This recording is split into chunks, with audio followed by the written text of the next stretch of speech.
qui me plaît énormément à Paris, c'est déjà la beauté. Rien que cette cour-là, moi je trouve magnifique l'éclairage. Voilà. Et ça, c'est quand même un signe, je trouve, pour moi, c'est ça la modernité. On exploite un monument comme le Louvre à partir d'un truc tout con qui est l'électricité. Mais ça paraît bête à dire, mais il y a très peu de villes qui le maîtrisent. Moi, très souvent, j'ai l'impression d'être un touriste aussi, parce que je suis porté par le feu. Et puis le fait de parler plusieurs langues, à chaque fois que j'entends une langue, j'ai le cerveau qui s'adapte au fur et à mesure. J'entends italien, j'ai le cerveau en italien, j'ai le cerveau en anglais, en espagnol, en italien. Et donc c'est vrai qu'il y a ce flux permanent dans un décor de cinéma. C'est quand même pas mal, quoi. Ça, c'est Hollywood, mais sauf que c'est du vrai Hollywood. C'est pas du carton-pâte. Et c'est ça qui me plaît dans Paris. Moi, je pensais que c'était un mythe. Moi, je disais tout à l'heure que pour un Parisien, c'est forcément quelqu'un de passage. Donc il y en a. Et quelque part, j'aimerais pas être à leur place. Pourquoi ? Parce que vous citiez Rome tout à l'heure. Les gens qui sont nés, qui ont vécu depuis toujours presque dans une grande ville, dans une capitale, ils ont, qu'ils le veuillent ou non, un complexe de supériorité. C'est évident, quand on habite dans une ville depuis tout le temps, on se dit pourquoi voir ailleurs, parce que tout est là, et c'est vrai.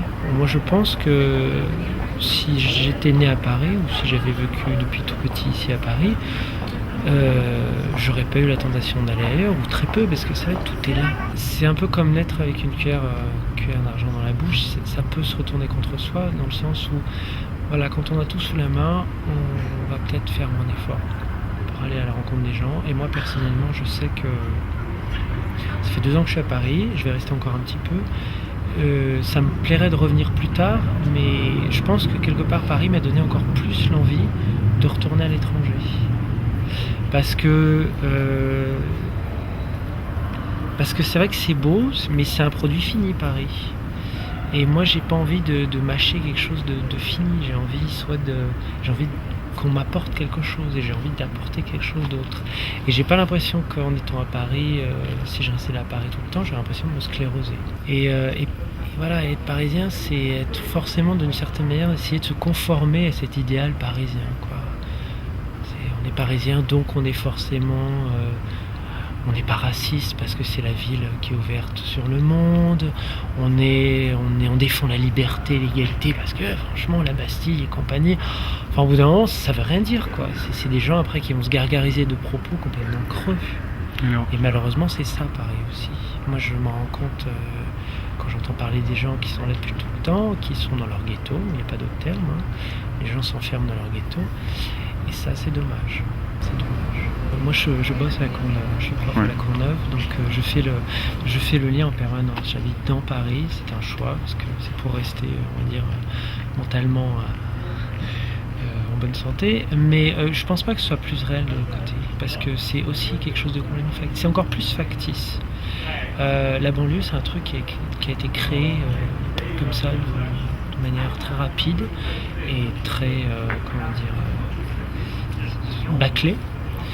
Et il n'y a rien de vrai. Ça c'est le gros mythe, ça c'est les gens qui essayent, d'ailleurs voilà, c'est aussi le côté parisien qui m'agace, on va dire.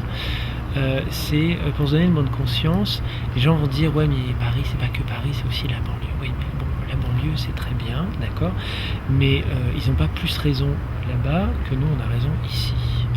C'est complètement, c'est tout autant surfait, parce qu'ils ont leurs codes, qui sont des codes, c'est des conventions. Chaque quartier, chaque pays, déjà chaque pays a ses codes. Mais ce qui est encore plus triste, c'est que chaque ville a ses codes, et non, chaque quartier a ses codes.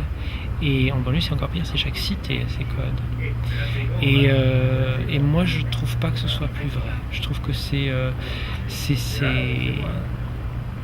tout autant faux, mais en plus, c'est moche. Voilà. L'architecture est moche, la vie est moche et triste. Et je suis pas persuadé que ce qui est laid est forcément plus vrai que ce qui est beau.